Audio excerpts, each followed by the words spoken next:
What's going on, all you horror movie maniacs out there? Phat Samurai Guy is here with Little Fat Blood. It is time.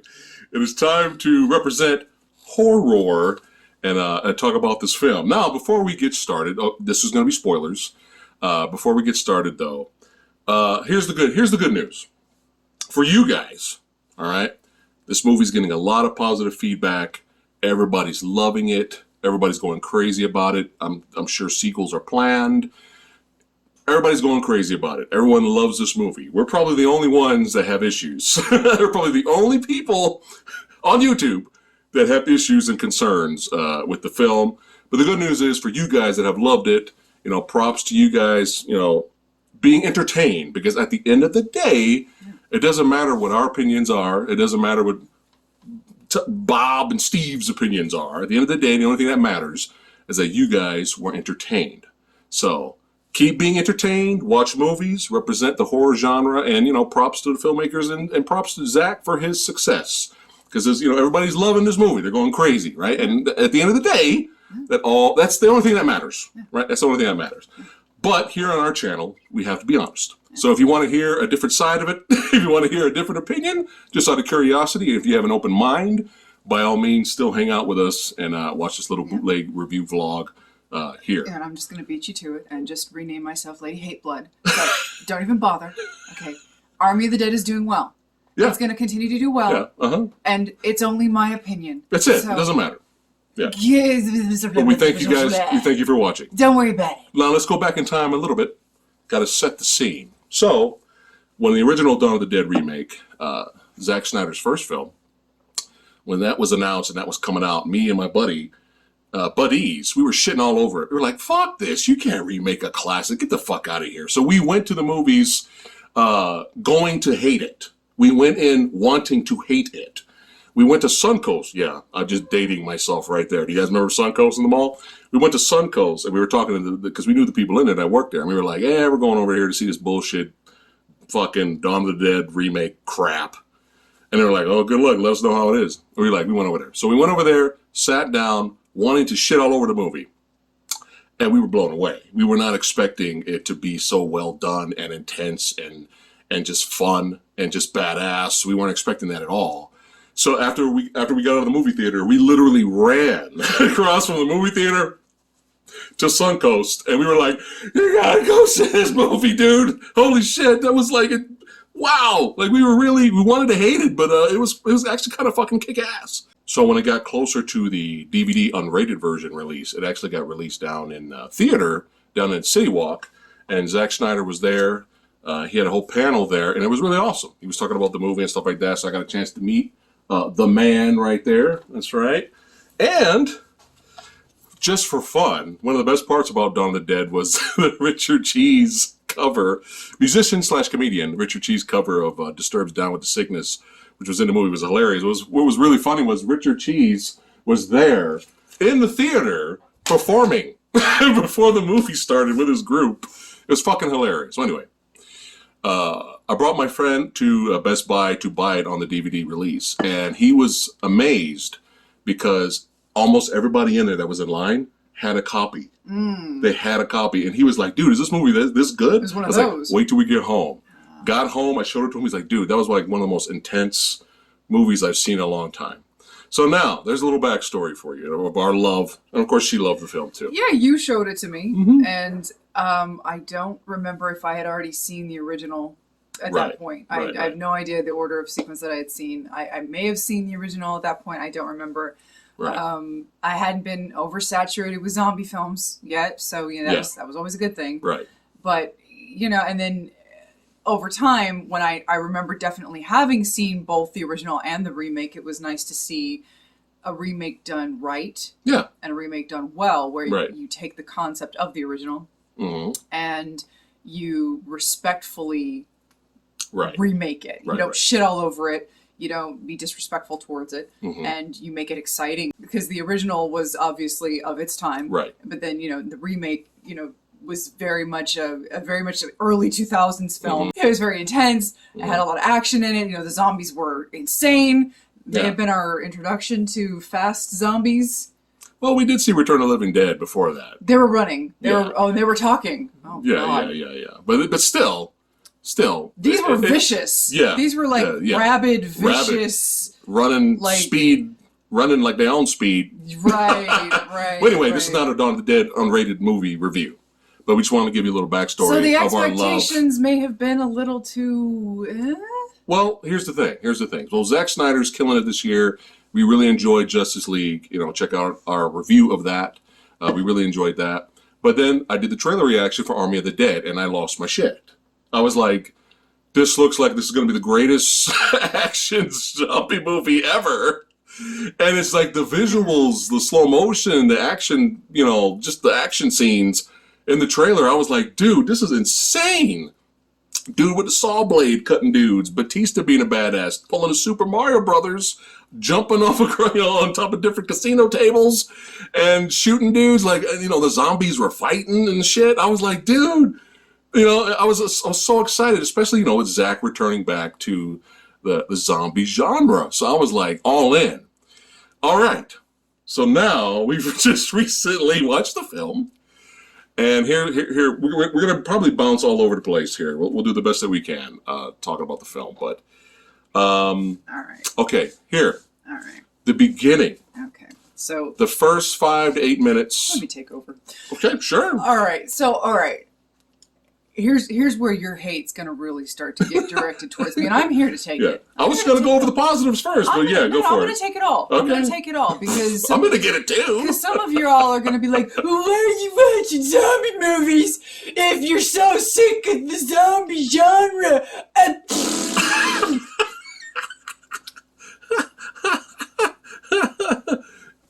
Lady Fatblood hates everything. Okay. Just because I'm sick of something, thank you, doesn't mean I'm not willing to still give something a shot. If I had written off the zombie genre entirely, as I would love to at this point, I never would have experienced Train to Busan. There you go. Now, how fucked up would that have been? Right. Now, it's true. I am thoroughly exhausted of the zombie genre. You could say, I don't give two fucks about the zombie genre anymore. Mm-hmm. But I'm going to give a shout out to our friend Nina Lusick. That's right. He was a zombie flick that he sent us. Mm-hmm. He was in a film a long time ago, and he sent us the DVD. Boy Neenan. In the English translation, it's Berlin Undead. Yes. Again, if I had completely written off, it was very cute little film. Yeah. Very nice. Yeah. Very nice. Very good zombie flick. Yeah. Okay. Very solid. Very. Yeah. Right. Okay. Right. You can't always, just because you're sick of a genre, there are going to be some gems every once in a while. There's going to be some golden nuggets here and there. So, obviously, I'm not going to just dismiss it outright just because I'm sick of the genre. Is it saturated? Fucking of course it is. Yeah. It's done. It's done and dusted. I'm sick of it. But I wanted to give this movie a shot. Right. It's not just because Zack Snyder's attached to it. It's not just because I really, really enjoyed Dawn of the Dead. Mm-hmm. So, yeah, my expectations were he did well with that movie. I saw the trailer. I had the exact opposite reaction of him. Okay. I really didn't really think much of it. Wow. Okay. I'm sick to death of when Land of the Dead came out. Right. Romero's Land of the Dead. Mm-hmm. Rest in peace. Introduced the concept of the zombies are evolving, and really, really, really started to do the whole yeah. Well, that happened in Day of the Dead a little bit first with Bub. That's where they really started to show. In the fourth one, obviously you had Bub in that one, but the walking under the ocean and all that stuff. Land of the Dead was really the one where they're starting to show a society of zombies, and that's when you really, really, really, because humans have always been you've always had the antagonistic humans in the Romero zombie films. Right. But in Land of the Dead, that's where you really see the commentary really, really kick in. Obviously, they had a leader, Big Daddy. Yeah, obviously, Day of the Dead had it a lot too. Right. Obviously, and I love Day of the Dead. Believe me, I love fucking Day of the Dead. It's my favorite. Mm-hmm. But Land of the Dead, that was the one where it's just oh my god, we're the real monsters. We are the real monsters, and that was probably where it started to kind of get a little too hard hitting. Okay, and so I'm kind of. I'm kind of on the fence if I really like the whole zombies are revolving. Okay. I'm on the fence if I don't know if I've seen it done well yet. With the exception of Bub. I like Bub. Yeah. I like him. Right. So, it's always been a kind of iffy topic. Okay. So I'm not sure if I'm sold on it. All right. Okay. So when I saw this, I'm like, okay, well, it's an interesting concept. If it's a fun movie, you've got a shot. Right. And so I'm seeing that, okay, it's like a zombie heist movie. Right. We've got a shot. And then I saw the runtime and my heart sank. There is no reason for a zombie heist movie to be 2.5 goddamn hours. Yeah. So, this is my mindset. The trailer, I see smart zombies. And I'm like, ouch, I don't know. But it's a heist movie, so I'm like, okay, I'm not looking forward to this, but I'm going to give it a shot. Yeah. I'm going to go in with zero expectations, absolutely neutral feeling, not sold on the zombie genre at all. But I'm going to go in and then, see the 2.5 hour runtime. Jesus Christ. Oh, save me. Okay. So go in and lo and behold, the first 8 minutes of the movie, I was in ecstasy. Yeah. And I was like, there's a shot. Oh, yeah. It was like the heavens broke open. Yeah. And it was like the sunlight. And I was like, we have a shot. Oh my God. I already was rating this movie with 5 stars. Like, I was already like, I'm giving this movie fucking 5 stars. And then Richard Cheese music came in. Yes, he brought Richard Cheese back. And lo and behold, he brought him back Zack Snyder, to do some of the music for the opening credits. Zack Snyder does what he does, in my opinion, in my undeserved, humble, I know my opinion means absolutely nothing to all of y'all opinion. Right. My opinion of Zack Snyder is that where he excels as a filmmaker is his visual storytelling. Yes, I agree. Visually, I think he is a fantastic storyteller, even if he does overuse slow motion a bit, even if he can be a little bit pretentious at times when it comes to his importance of the scene and this and that and this and that. Okay, fair enough. Right. Fair enough. Right. But that whole opening sequence, an entire film was told. Yeah. With no dialogue. Absolutely no dialogue. In a very artistic style. Yeah. And for me, you could have ended it there, and it was a short film. Yeah. Posted it on YouTube, and I would have been like, I've had fun for today. Thank you. Yeah. And I could have turned the movie off amazing. there, and I would have been like, I loved Army of the Dead. That was amazing. Visually, it was great. Comedy was great. It had a lot of gore. And then people started opening their mouths.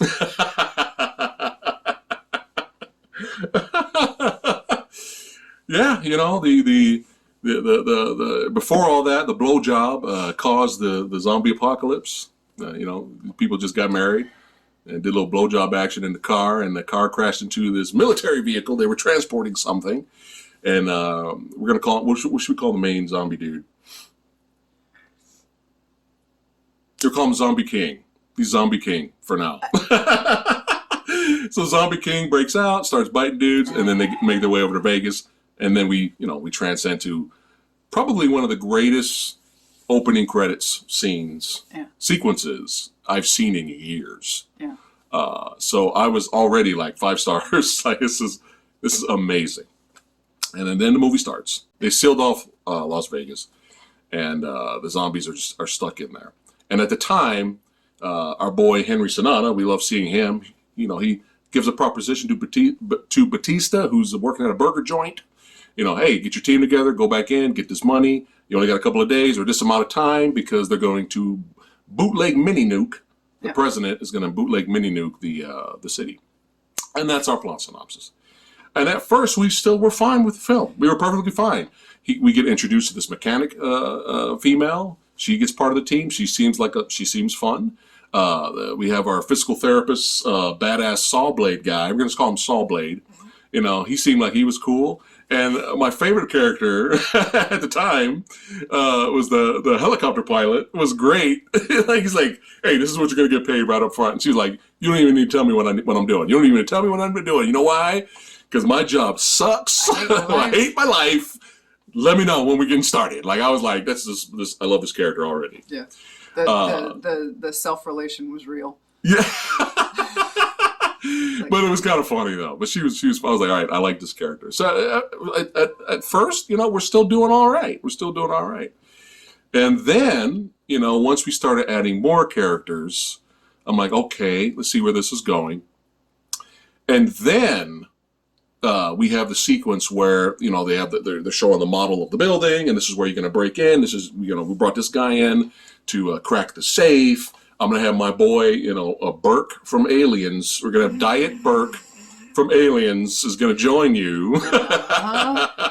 Yeah, this inexplicable reference to aliens. There's a lot of that in this. That's what I'm saying. It begins here. Right. We have Diet Vasquez joining the team with her TikTok vlogging YouTube boyfriend. So we have all these other characters added to the mix. The safecracker guy, he's supposed to be one of those, I'm weird, you know what I mean? So, everything he kind of did in the film was cringe until the very end where he started to have this little short bond with him and Sawblade. I kind of enjoyed them together. I actually did like that. And then our favorite character enters the fray. Batista's daughter. Oh, yes.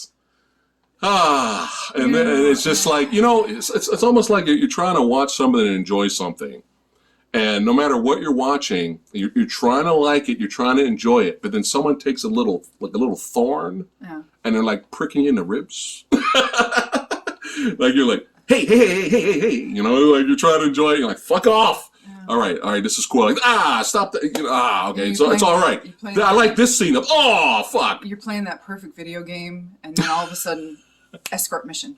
It's like escort mission. It's like, why? I was enjoying this, bro. Come on, man. It's like, why? Yeah, and I could not stand her from beginning to end. She was insufferable. Insufferable. And hey, what are you guys doing? Don't you see I'm a volunteer? Do you see a volunteer on my shirt? I'm more important than all of you.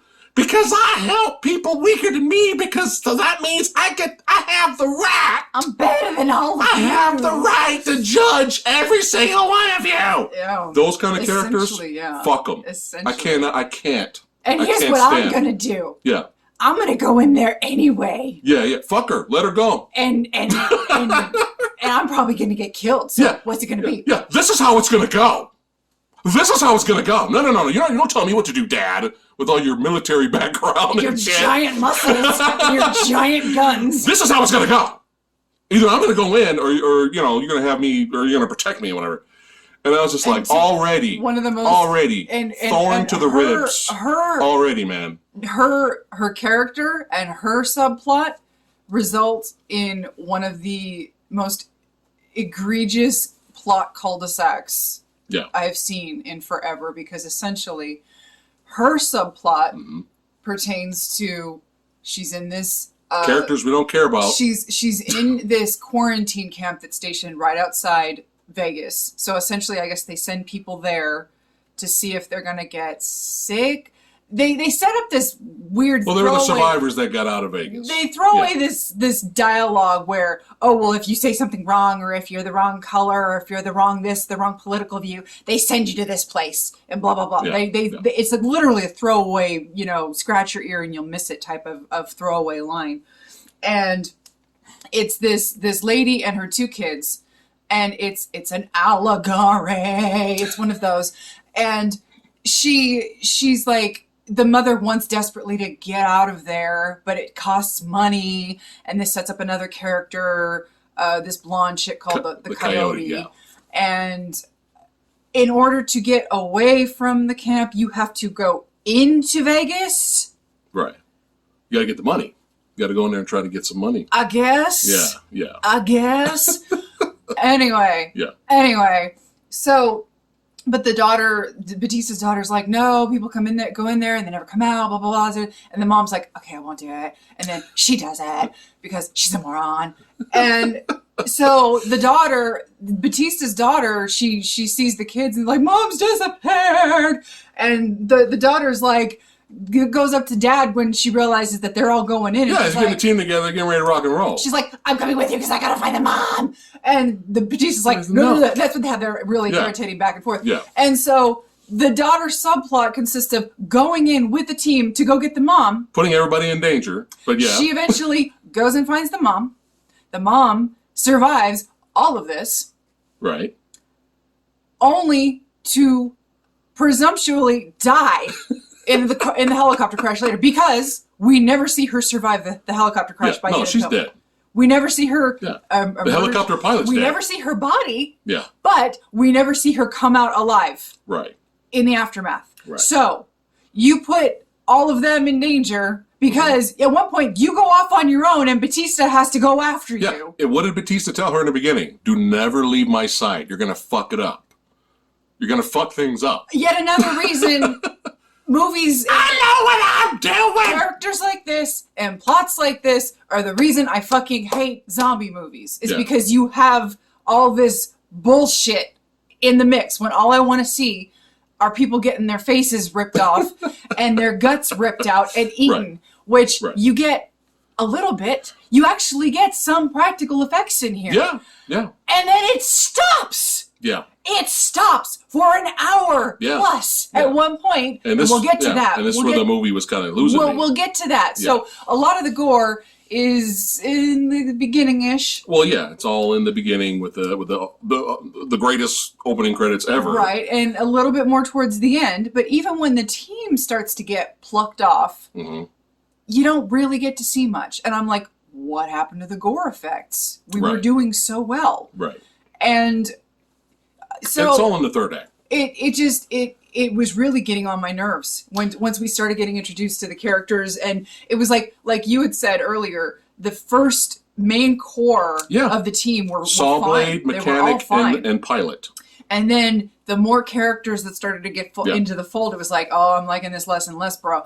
And then by the time you get to the daughter, it's just like, oh, that's it. Yeah. And then by the time you start actually getting into Vegas, which is the meat of the plot, I was already starting to get more and more checked out. And I'm like, oh, this is a bad sign. Yeah. And then you start to really get introduced to the dynamics of Vegas itself and the zombies and how they work and the hierarchy. You find out that there are two kinds of zombies. There are just like the regular mindless zombies. That hibernate. There are the alpha.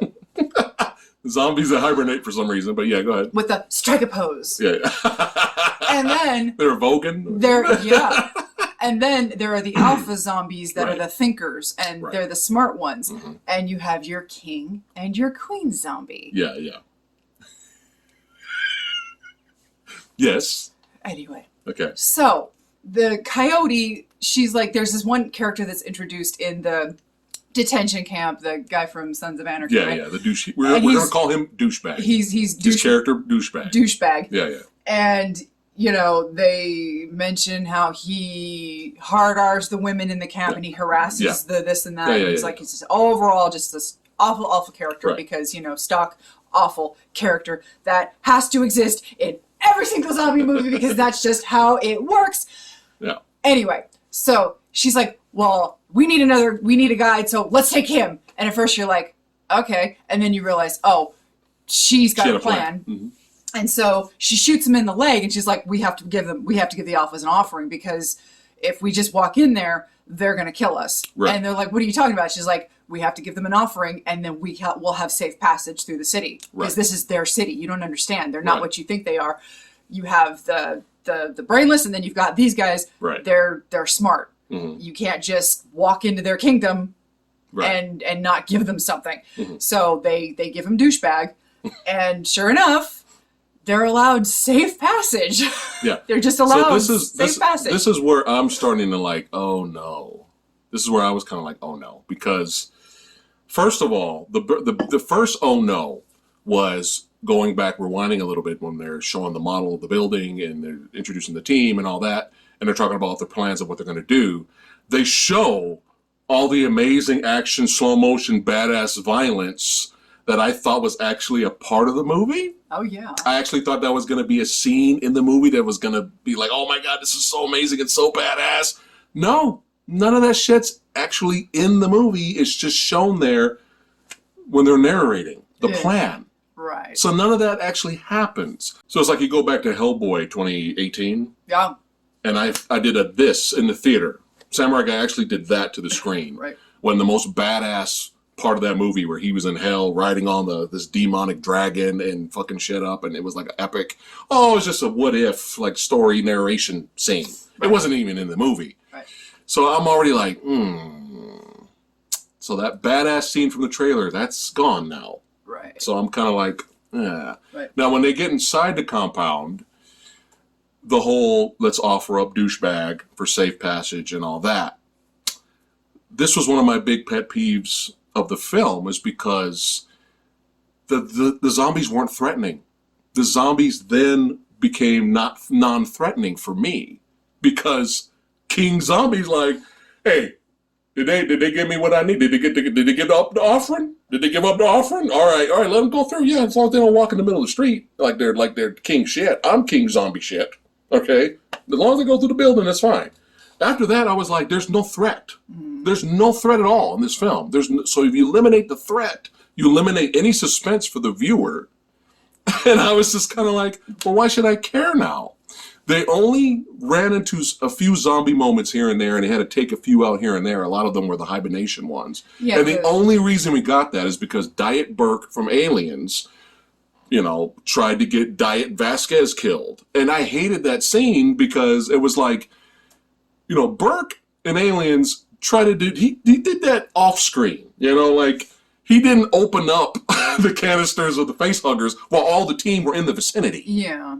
So it's like when he tried to get her killed, that woke up more hibernation zombies, which ended up attacking the team. It's like, why are you bringing danger to yourself? Right. It's like, I didn't like that scene. It was like, and then they did the forced drama. Again, we don't know who these characters are. We don't give a shit about these extra characters. And they try to give this big dramatic scene like, oh no, Diet Vasquez is about to die. And Diet Bill Paxton is like, YouTuber Bill Paxton is like, oh no, I gotta take her out. It's like, no, we don't care about. And then you see we don't care about any of these people. And then you see him smiling like a scene and a half later, like, who? Yeah, we don't care about any of this. I cared about her? It's like, oh. Yeah. Okay. Literally, the only time the zombies become threatening is at the end of the movie. The last 30 minutes of the movie. When Zombie Queen gets it. And then Zombie King loses his shit. Then all of a sudden the smart zombies that can fight are introduced. Yeah. And then they go attack. And then we have our big, 30-minute climax. Yeah. But everything in the middle, there's no reason to fear anything. Aside from already, I'm like kind of checking out at this point. Unless they come across the feral zombies, which, the ones that aren't part of the Alpha crew. Because, the other ones, they're still like the hibernating zombies. Because they'll still attack them, obviously. Well, because they woke them up. Yeah. But I mean, there was really no... They're the ones that are just... But the only reason they woke up is because of Diet Burke. So it was just kind of So the Zombie King... Nothing was happening in the middle of the movie. There was nothing happening. So... Except them trying to get into the vault. The Zombie Queen is this showgirl, I suppose. Yeah. And there's this really idiotic scene where she, slinks up to the king. And the king's like, hey, baby, what's going on? What's going on? Hey. And all of a sudden, he sinks down and puts his head up to her stomach. And I'm like, are we really doing this? And so I'm like, Jesus Christo, please save me. And so later on, Diet Burke is all like, they capture the queen, and the coyote is like, no, we need to just they literally capture her. And the coyote's like, just leave her. We don't want to just, Yeah. She's gonna say they have an arrangement. Yeah. Coyote and Diet Burke have an arrangement. Yeah. And he wants a sample. Yeah. But she gets paid. His version of a sample is, I'm gonna take the head. Right. She thinks she's just gonna take a blood sample or whatever. Yeah. And he's like, no, and he proceeds to saw her head off. Well, of course. Because, zombies. It's a zombie, the head's still alive, and Coyote's looking at him like, blood. Okay. And she's just like, dude, what the fuck's wrong with you? And he's like, well, this is my sample. What better than a living head, okay? Mm-hmm. So he shoves the head in a duffel bag. Mm-hmm. Of course, the body isn't moving anymore. And so he just leaves the body there. And so the king comes up, finds the decapitated body, and then proceeds to put his head up against the stomach again, and then screams. And here I'm going... No, yes. we're not doing this. Yes. We're not doing this. And then he takes the body back to his casino castle, whatever, his home base. Yeah. He shoves his hands into Queen Zombie's stomach. Right. And pulls out zombie baby. A little blue glowing zombie baby. Yeah. It's blue and it's glowing. For some reason. And some zombies had... And it's not... You know some zombies had glowing eyes and some didn't? And somebody mentioned that, hey, didn't you guys notice the robot zombies and the UFOs in the movie? I was like, what? I missed something? But yeah, go ahead. And at this point, I'm just like, Zach. It's important. They want you to feel for the zombies. Come on. Zach. You are making me ask too many questions now. Yeah. Do zombies fuck now? Are you telling me that bodies that rot and decay are now fucking? And we don't know what kind of zombies they are. They may be enhanced. Are now able to reproduce? Glowing blue babies, yes. Are you telling me that? And if they're undead, why is the fetus dead? Right. Shouldn't it conceivably still just be like, hey, no, I'm cool. I'm just, hey, just... You're supposed to turn your brain off to enjoy this. Let me back in, bro. Just let me cook for a little while. You're supposed to turn your brain off and not ask questions. Hey, I'm fine. Hey, put me back in, bro. Come on. I mean, you are making me ask too many questions. Yeah, for a movie that's supposed to be mindless. It's forcing us to ask questions. Was this a case of Dawn of the Dead, where the showgirl was already with fetus, with feti already, and it was just kind of still in there when she got turned? Right. And they were already an item? Yeah. What are you... Zach. Yeah. No. Despite how much I love the Dawn of the Dead, the zombie baby sequence in that movie, the remake, that's my least favorite scene in that film. As much as I love that movie, I want to get that out. So, and Zach, I hate to break this to you, but at least she was already pregnant, so it kind of made a little sense in Dawn of the Dead, kind of. And nothing screams to me more than we need to get people to give a shit about our characters more than how do we get them to care more. Right. Give them a baby! People care about babies. Zombie blue babies. So give them a baby. The only zombie baby we can accept and that we support is Baby Selwyn. Baby Selwyn from Dead Alive, baby.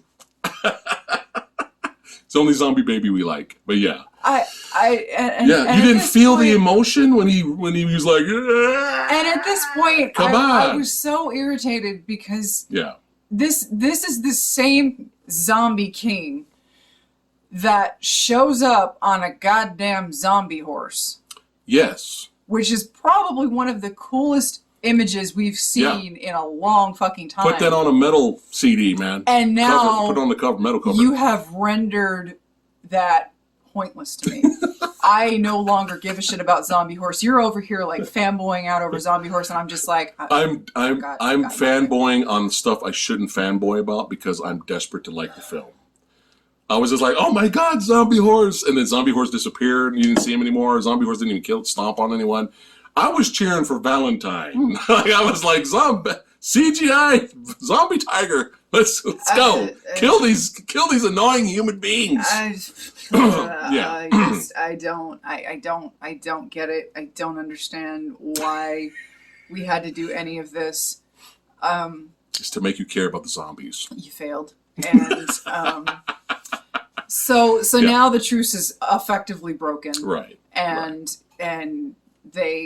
all the alphas just go after. Right. But let's rewind a little bit before we get to the finale. So again, going back to the Aliens homage, we have that scene with Coyote and Diet Burke, talking about, well, these zombies don't fuck each other over for a goddamn percentage. She might as well just said that. Minus the percentage. She literally said you don't see them screwing each other over. And I'm like, yeah. Yeah. Well, this is an homage to Aliens. Come on.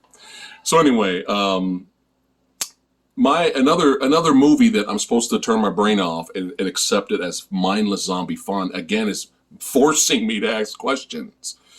So you notice that question that Diet Burke asked never got answered. And my question was, she used douchebag as an offering, right? But what if douchebag wasn't available? How the fuck was she going to get them in? Remember, I was asking you that, right? And then later, Diet Burke asks that question. He's like, hey, you snuck in Gita, the mother of the two kids that we don't give a fuck about. How did you get her in? Who did you offer as an offering? She never answered that question. And I'm sitting here like, okay, why you're making me forced to ask these questions? She's like, well, I have my ways, but I ended up losing her. How the fuck did you lose Gita? How'd you lose one person? Yeah. But now you're leading a team of 5. Yeah, and she took in 3 girls. She took in 3 women, and all 3 of them were taken up to the casino. Yeah. So she didn't sacrifice anybody that time, but she still lost them all. So it didn't matter. Yeah. But it's like. So I'm like, wait a minute. Anyway, so again, more annoying, daughter speak, So they have this set up, and at first, what was really irritating me about the daughter and Batista was worst character, man. They were trying to swerve you. Mm-hmm. You have this dream that Batista's character has where you see him. He's in his house or apartment or whatever, and you see his wife. She's been infected. And she's like banging on the door. She's going insane, and she's trying to get to the daughter. He's forced to. Yeah, it's a good scene. And good acting from Batista. He's forced to kill her. Yeah. And then the daughter. This is where you find out that she's his daughter. Right. Opens the door and starts screaming, and then Batista wakes up. Right. And at first, you're thinking, "Oh, it's the classic stupid riff," which I'm also sick to fucking death of. They need to stop this in zombie movies. At first, you think it's the whole. Oh, you killed my mom, so I hate you now, even though she was infected and it had to be done, blah, blah, blah. And they even call out that trope here a little bit, which I was like, okay, fine, but I still hate the character now, so it literally doesn't matter. Nothing changed, yeah. Later on, they have this conversation, because clearly the dad, so Batista ends up, the whole thing is that they're going to go in, they get the cut of $50 million. Right. Batista, Mechanic, and Sawblade is getting $15 million per, and then they're going to give everybody else scraps. Right. And so Batista needs the daughter's help because they have access to the quarantine camp to be able to get into Vegas. Right. And so he's like, I will give you $15 million. So he's going to give the daughter the cut.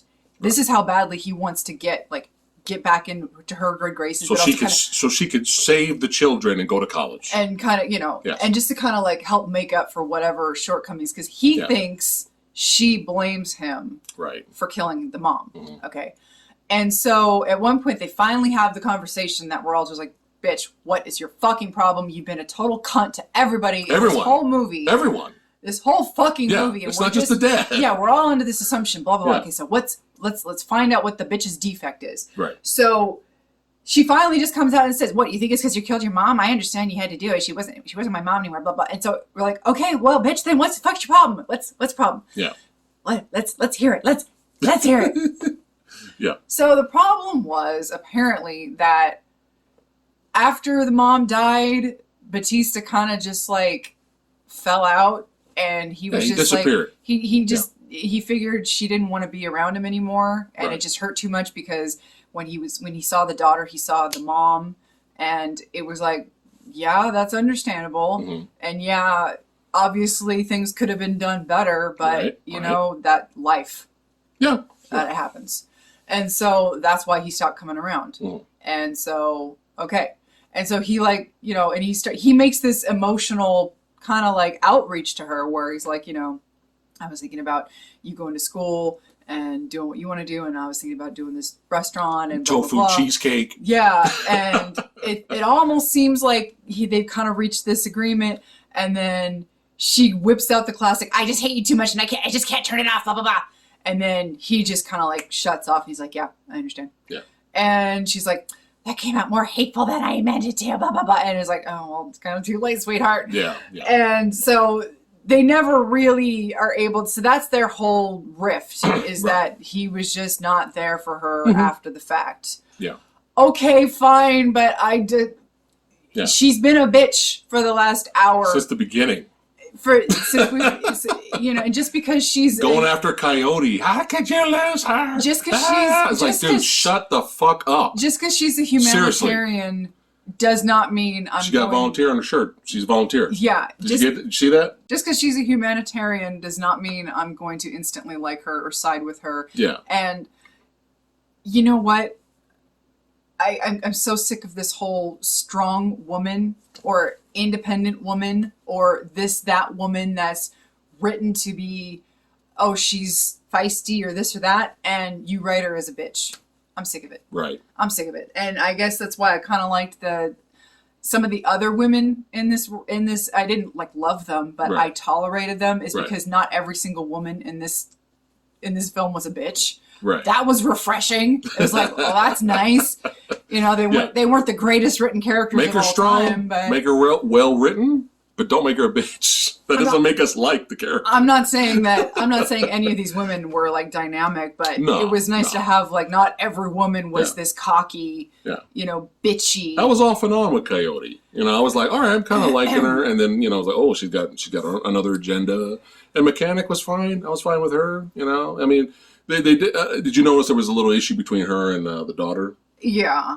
So I wouldn't be surprised if maybe the daughter thought they were banging. I mean, who knows? Yeah. None of that was really explored, though. The biggest problem I had with that. You want to talk about what happens to her? Well, are we getting to the third act, or are we skipping anything before we get to the third act? Is there anything else worth talking about before the third act? We've talked about the lull and how nothing happened in the middle. Right. Where it's just like no gore. There's no threat. Even when people die, it doesn't. Nothing really is like when the one chick the Diet Vasquez dies, she blows up. Right. So it's not like she's ripped apart. It's not like it looks great. Yeah. Like Diet Vasquez. Yeah, it's like nothing really. Anyway. It was a forced threat that led us to a forced dramatic scene. And this movie is another good example of what issues I had was another zombie film that a lot of people like, and that's fine. It's called Redcon. And I was watching scenes and I was like, oh my God, this is scratching the itch. Oh my God, Gatling guns, katanas, all this badass team. And then there was so much forced drama with unlikable characters. It made me do this. I was like, dude, I don't give a shit about the douchebag that fucked the team over. We're supposed to enjoy this action sequence of him whipping out nunchucks, beating up zombies. He's having his moment. Get the fuck out of here, dude. Fuck that guy. You know what I mean? Like forced drama with unlikable characters. That's where you start to lose me. And even in a mindless zombie, you're just here for fun film. You could still lose the samurai, But let's go ahead and talk about what happened to. Let's get into the third actor. So the Mechanic was the first character that he went to get to recruit to recruit back into the team. Right. It should be stated that in the first 10-15 minutes of the movie, when you see the outbreak and you see the whole dialogue-free montage, Batista is with these group of people. So it was the Mechanic, Sawblade, and then it was another woman. She was like a soccer mom. And you see flashes. It's like, again, it's very storytelling wise, but the soccer mom didn't make it out. And so you're talking about the opening intro, the actually opening intro. So obviously some of these people they all have a history. So they have this history of actually getting in, making it out alive. So when he goes and recruits, the core cast, the core actual characters, she's like the first one that he goes to. And you don't really get too much of a hint of anything romantic. I didn't. I mean, I got a hint that, they had this path to being like friends and Right. that they had this camaraderie because of what they had gone through. Mm-hmm. But I never got this really clear hint that they were banging. That they wanted to, right, or right. that she wanted to, or that anything. And then an hour and maybe at the 2-hour mark, we get this speech where she's crying. And she's out of nowhere. This came out of nowhere. Like, lady, are you okay? And she's just like, I didn't come here for the money, right? I came here for you. And da-da-da-da-da. And I'm like, she wanted that Drax dildo. Are we in another movie? Does this lady get another? Did they rewrite the script today? And she just got new dialogue? Like, what happened? Like, all of a sudden, this lady's actually in love with him. And he kind of knew it. Yeah. And he's like, I thought I closed the door on that. I thought I blew that chance and blah, blah, blah. And they kind of had like this thing, like mutually, but they never acted on it. Right. And it's like, it would have been nice to have known this earlier. Well, it wasn't just that. It wasn't just the fact that this came out of nowhere. This came out of nowhere when they had like 15 to 20 minutes left before they were all going to die with the bomb dropping. So it's like, dude, shut the fuck up. Let's go. We got the money. We got the money. Let's go. The nuke originally had 3 days, so they went in. And then all of a sudden, the president made like this last minute change. Oh no, it would be a travesty because it's going to be on the 4th of July, blah, blah, blah. So we're going to move it back to today. Yeah. And they're like, oh fuck, we only got like an hour and a half now because, we've been fucking around with the, hey, what are you doing? We've been fucking around with that subplot. Yeah. And Diet Burke. Yeah. And so, now we gotta hurry the hell up with this. And so now, with like 15 minutes to live, she whips out all this, and I'm just like, okay. And then I realized why the script got rewritten with that scene in mind. Right. Because this is fucking hilarious. This woke me up, actually. Because all of a sudden, woke me up. The zombies break in, and you got the smart zombies are on everyone. We finally have a threat now. Right. The movie's almost over. We got 30 minutes left. We finally have a threat. Keep in mind, the truce has been broken. Right. And so, the alphas break in. Right. And you got that classic scene where you see Batista and her, and they're like trying to fight their way out. Yeah. And all of a sudden they get separated, and one of them grabs the mechanic chick, and all of a sudden you just see her head go bloop. I woke up. That woke me up. Yeah. So I started laughing. So she dead. Yeah. She dead. She gone. Right. And it was like, oh, okay. Well, sweet. Mm-hmm. But it was kind of like, but again, they only did that previous scene to make you care. Yeah. That was about to happen. Right. It was such a manipulative plot device. If they had any hint of that chemistry the first time they were introduced, and we had little hints of that sprinkled throughout, I would have felt a little bit more strongly about that scene. But literally, I was kind of like, I was laughing, and I was like, oh, okay. But still, like, from a storytelling point of view, that was one of the most clunky fucking pieces of shit. Like, that scene before, it was just like, fuck off! This story and this whole everything. I'm just like, I hate this! Data, I hate this! It is revolting! And then, you got King Zombie showing up with a mask in front of his face to block bullets. I was like, okay. Yeah. It's like, and he's got the zombie horse. All this stuff, man. I'm like, visually, I like to look at it, but I should be more excited about it. But I was more like, oh, that's cool. Yeah. But I should be like, ah. Yeah. But when I'm already slowly checking out of the film, man, like, but we have him show up, and then he has his fight with Saw Blade. We thought Saw Blade was going to die there. But here's an interesting thing: is because the heist guy, the safecracker, actually sacrifices himself. He throws Saw Blade into the vault, shuts him in there, so he's safe. Yeah, those two probably had the best character development going throughout consistently, right? Because they had that relationship where they were kind of like a little bit. Right. Like they had the most interaction with each other where they were kind of like getting on, like he was getting on Sawblade's nerves here and there, but then they eventually, he like Safecracker eventually kind of gained his respect when he finally opened up the safe. And he sacrificed himself to save his life. Yeah, at first it really looked like Sawblade was about to die. Oh, yeah. Like, we were like, oh, well, you know. Well, we knew that was going to happen. Yeah. And then last minute, they swerved you, and Safecracker threw him into the vault and locked it. Mm-hmm. And then, obviously, but we didn't see him. We didn't see his death, no. Yeah. So. We didn't see him. Yeah. No. What? No. Oh, no. No. No. No. No. Choke on him! Choke on him! Nothing. Yeah. Where's the gore? Where's the I'm tired of seeing these little nibbles. Just little Just what are these little delicate? They used up their gore mode. These little delicate. You're a zombie now. We used up the gore in the beginning credits. Fucking A, we did. And having the zombies using them to fuck them up to take out the booby trap of the safe, which was mildly amusing. But here we go. Mechanic chick, who was solid, and you kind of liked her because she wanted to help, and then later you find out she just wanted that Drax dildo, right? But you didn't hate her. Yeah. She wasn't the thorn in your ribs, okay? But she's dead.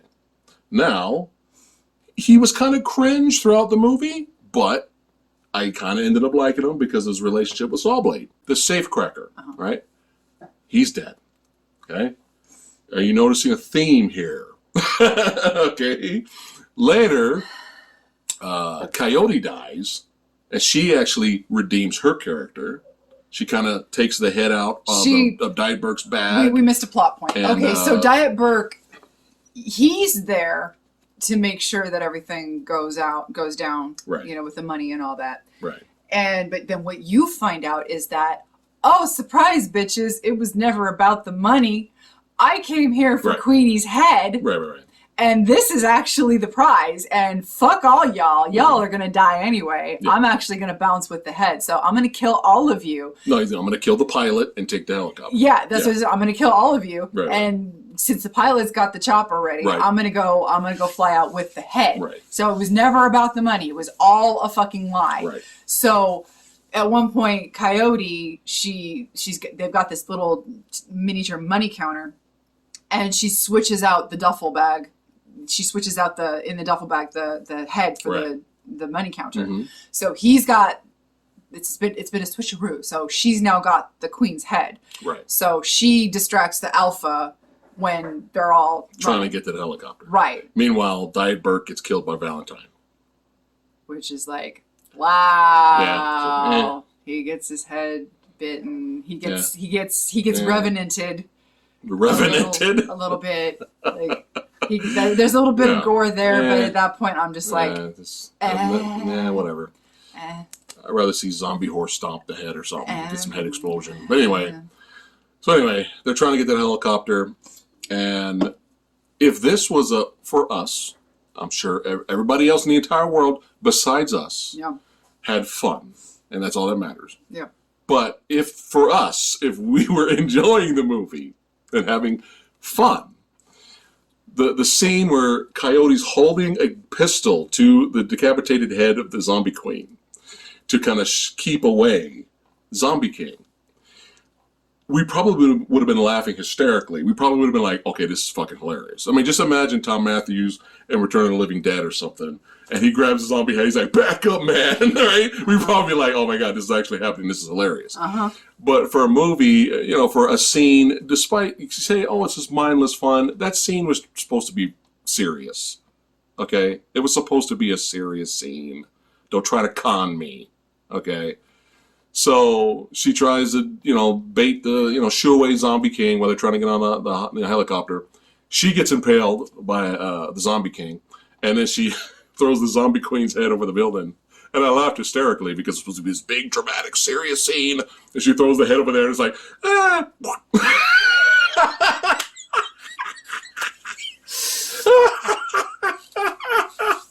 the Zombie King's like, no, like, ah.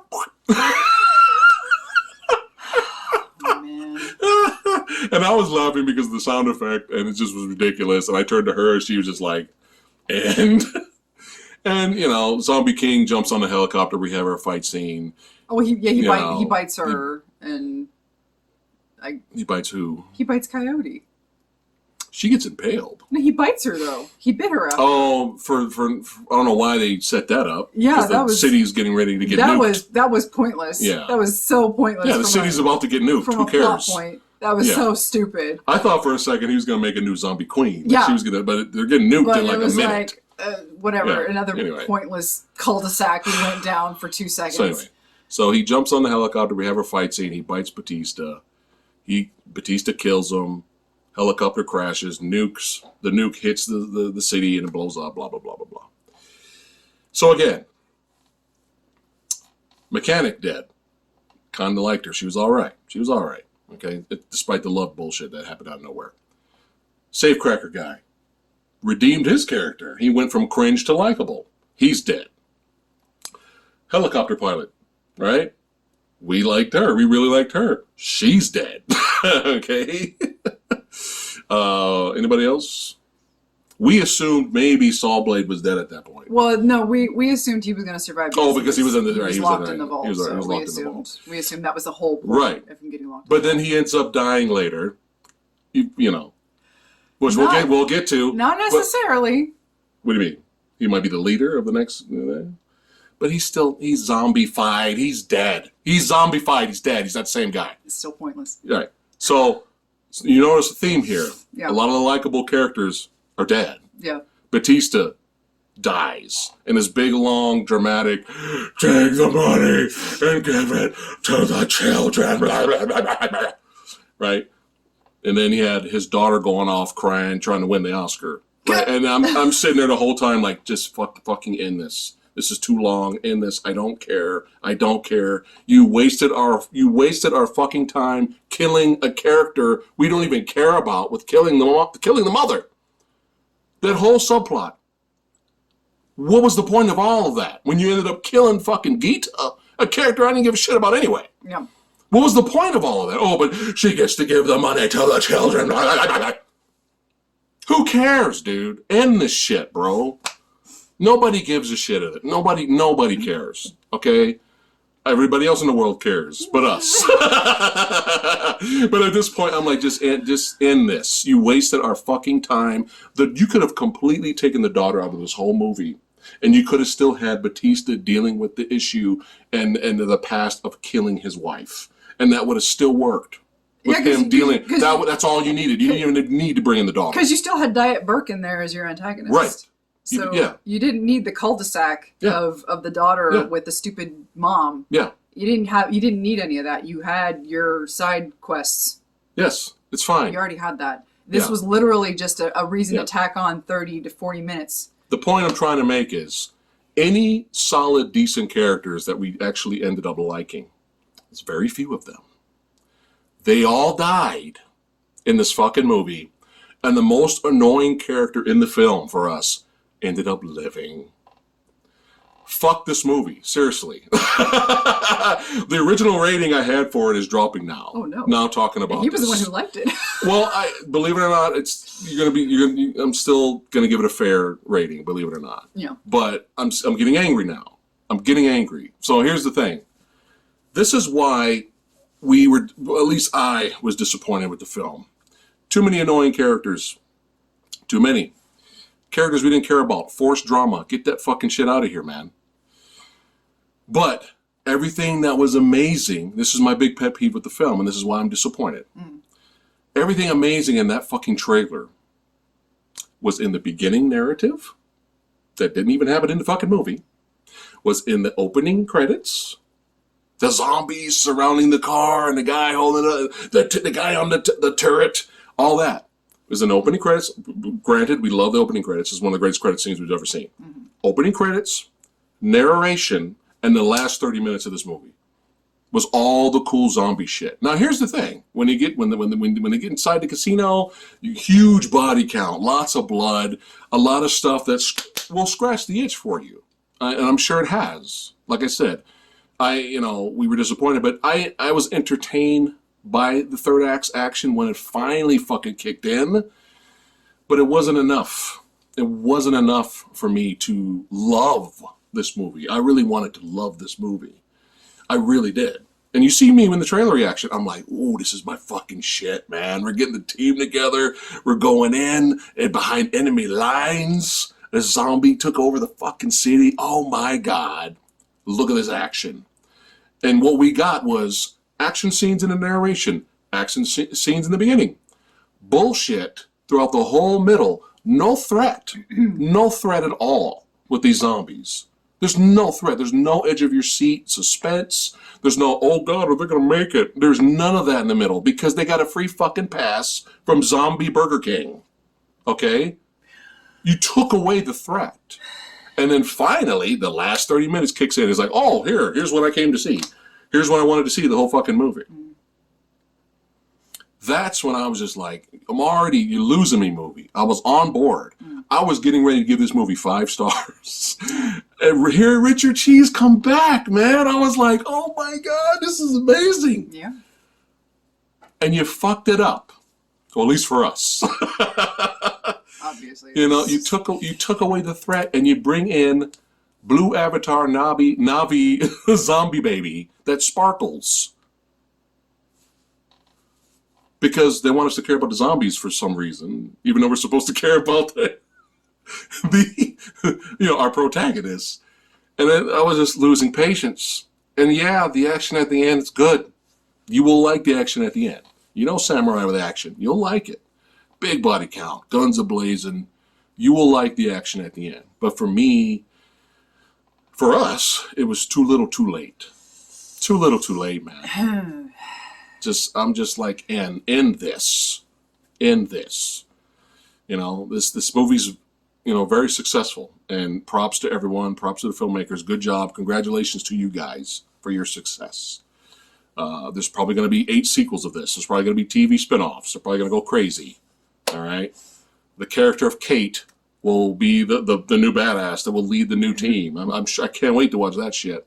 I'm tired. I'm tired of talking about this movie. Sorry. I'm tired of talking about this movie. Yeah. Yeah. But every horror film, you're going to have your tropes, right? Every zombie movie, you're going to have your tropes. You're going to have at least one unlikable person or a human that's not gelling well with the team. You're going to have that. In any movie, action movie, you're going to have an unlikable character there. When the movie's trying to force you to like that unlikable character, that's where we have issues. We're just like, no, end this. Let's move on to somebody else. It's funny. Our boy Edgar, he saw the movie and he was already like, really? The motherfucking died? He's like, what the fuck? He texted me the other day. He's like, seriously, really? He had the same reaction. He's like, I couldn't stand Batista's daughter, man. He called her the Cole of this movie. Oh God. I don't know. We weren't really annoyed with the character of Cole. We were just mostly annoyed with what they did with the character in Mortal Kombat. That's another review. Check that out. It's just like pointless.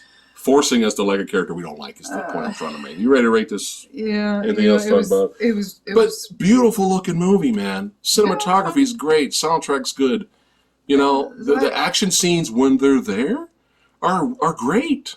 Yeah, Zach, you will enjoy it. Zach's problem, I know a lot of people hate. Oh, hold that thought. We will end it with this before we get to our rating. We cared more, and this is going back about your visual storytelling. We cared more about the mother and daughter in the opening credits and when they died, and a story was told there with no dialogue. We cared more about them dying. And we're like, fuck, that was fucked up, man. We cared more about that in the opening credits than any character in this fucking movie. I just want to make sure I wanted to get that out before we forget. Because that's important. Yeah, we didn't get into the one little stupidity cul-de-sac. Sawblade gets out. Oh, yeah. He gets out. And this is another, which we were happy for. This is another idiotic trope. We were happy for Saw Blade to get up. This is another idiotic trope about zombie bites and the virus and how it works with some people and how it turns you into a zombie in like 5 minutes for some people and turns you into a zombie in like 5 days later for others. Right. And how you can never, it just never makes any fucking sense and there's no consistency whatsoever. Right. Batista got bit by the alpha. Right. In the chopper. Right. Get to the chopper. And in 5 minutes, he was turning into a zombie after his speech. After his speech, Got to get a speech first. So Saw Blade gets out of the vault, walks, who knows the fuck how many miles back to his little trailer. With the money. With his money. With his money. Gets in a car. Right. Drives to some unknown location. We don't know how many days have gone by at this point. Yeah. He rents out this little plane with, people bringing him all this lobster, blah, blah, blah. About to have a threesome with two blondes. Who knows how long? Who knows how many hours, days? We have no way of knowing. Could be all on the same day. I don't know. Who knows? He starts to feel a little weird, goes into the bathroom, and he realizes he's been bit. Right. Still hasn't turned yet. Right. Yeah. Presumably he could be about to turn. We don't know. But he still hasn't turned yet. He's fucked. He's dead. Yeah. But he could be the next new Alpha King. But he's dead. He's not the same guy. But it's just so stupid because it's like, oh, so he survived just to have that happen. But that scene kept going, and we were like, "Where are we? What is happening?" We were like, "What?" That's why. Where are we going? That's why. So we really rooted for Saw Blade, who didn't use his fucking saw blade. Yeah. Did you notice that? He only used it in the beginning. We had all that scene of him digging it up, looking all buff and ripped and holding it like, oh, don't touch my baby. Yeah. Don't touch my baby. He didn't use his saw blade once in the fucking movie. Well, at the beginning. The opening credits. Yeah. But when they get into the compound, he never used it. So that's another negative. At one point, sometimes we have moments like this, with what was the Christopher Nolan movie that Tenet, and we tried to watch it, and I'm just like, I don't deserve this. This movie, I don't know how long we were in. I don't know if we had hit like the hour 45, hour 50 mark. You're already done? And you were laughing at something, and you looked over to me, and you asked me if I was okay. It's like nothing. And all I could muster was, I fucking hate this. And I want to love this so much, man. I was mad. I was mad because the beginning was so great. Oh.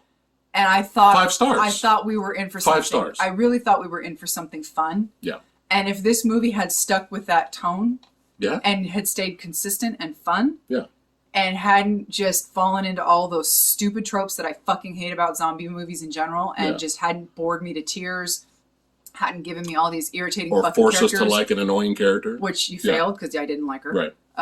So, I mean, Zack Snyder never... if you hate Zack Snyder's, slow motion cinematography, well then, you're SOL here, because that's what he does. Good in it's what he does. It's a Zack Snyder staple. Yeah. That's what he does. Yeah. It's all on display here. But Zack Snyder, he never skimps on visuals. His visual storytelling. Mm-hmm. It's always like spot on. So yeah, the movie looks fine. Mm-hmm. So I can't fault the movie there. It's great. Yeah. Mm-hmm. I can't fault it there. No. The action was well shot. Yeah. So that's all fine and good. Mm-hmm. But I didn't enjoy this after that opening, and I was trying to stay on board. Yeah. I was trying. Mm-hmm. I was really trying. Like, I was like, okay, we're getting into the plot. We're getting into the details. Let's get into the nitty gritty. Let's get into it. Yeah. Jesus Christ, we're in it, and I hate it. And I didn't. I enjoyed some of it, and then I didn't. And I can't rate it higher just because I like the beginning. No. So no. Again, I love the beginning, hated the rest. 2.9. All right. 3 is average on our channel. 2.9 out of 5. Okay. Yeah, 2.9. I'm sorry. I didn't. Before I started to analyze and talk about it now, I looked at this movie. It's like, yeah, it was disappointing. I wanted to love it, but I still looked at it as an above average action zombie flick. So I was going to originally give it a 3.3, but now talking about it now, I'm more angry now. Oh, no. I'm kind of more angry about it because it just didn't live up to the trailer, man. It didn't live up to the trailer, you know. So I'm going to give it a 3. Okay. I'm going to give it a 3 out of 5. Okay. Some people probably think I'm insane for doing that, but no threat, boring middle. Last 30 minutes were fun, but by that time I just didn't give a shit. I was just kind of like, I should be going nuts. I should be like, this is fucking badass. Yeah. Yeah. It's got this movie. I wanted this movie to give me that. And I was just kind of like, oh, that's nice. Oh, yeah. That was kind of cool. Oh, zombie horse. All right. Yeah. You know, so it is what it is. Yeah. But as long as you guys enjoyed it at the end of the day, that's all that matters. It's just our opinion. It doesn't affect you or your life. No. Just want to ruin everything. Just want to remind people. Yeah. Sometimes, you know. Yeah. But don't take it personal. No, don't. No, that would be bad. That's not good for you. But anything else before we wrap it up? A lot of people really love this movie. Oh yeah, it's going crazy. I'm curious why. Like, did you find it fun? All the comments I've been reading that's what I'm they're curious finding about. It fun. And they're saying we found this movie fun, okay. mindless fun. We enjoyed it a lot, and you could tell Zack Snyder had fun making it. Oh, okay. So they're and that's fine. Okay. That's fine. I got that from the first 5 minutes, like the first 10 minutes. No, legitimately. I was giving it 5 stars already. I cannot He brought back the cheese. Yeah. I was losing it, man. Seriously, that opening was just so amazing. Yeah. It was amazing. I was a lot of gore, so into that opening. Yeah. I was smiling. I was actually smiling oh my God, I'm loving this. But that tone did not match up with the rest of the film for me. So I'm just curious, did people still get that through the rest of the film? Looks like they did. Everyone's loving this movie. I guess I'm just a cranky old bitch. I can live with that. Well, a lot of it's called, expectations and not being met. And, we got to be honest. That's all it is. All right, guys, we're going to go ahead and end it. Thanks again for watching. Let us know in the comments below, again, what you guys loved about Army of the Dead. I don't think there'll be anybody in the comments agreeing with this video. I highly doubt it. I think everyone's going to be like, this is a 10 out of 10 movie, which is perfectly fine. But let us know in the comments, honestly, what you guys thought about it and potential sequels in the future. But let's thank all you badasses for watching. All right, don't forget to like, share, and subscribe. Join the Movie Dojo Army. And we'll see all you badasses next time. Take care, guys.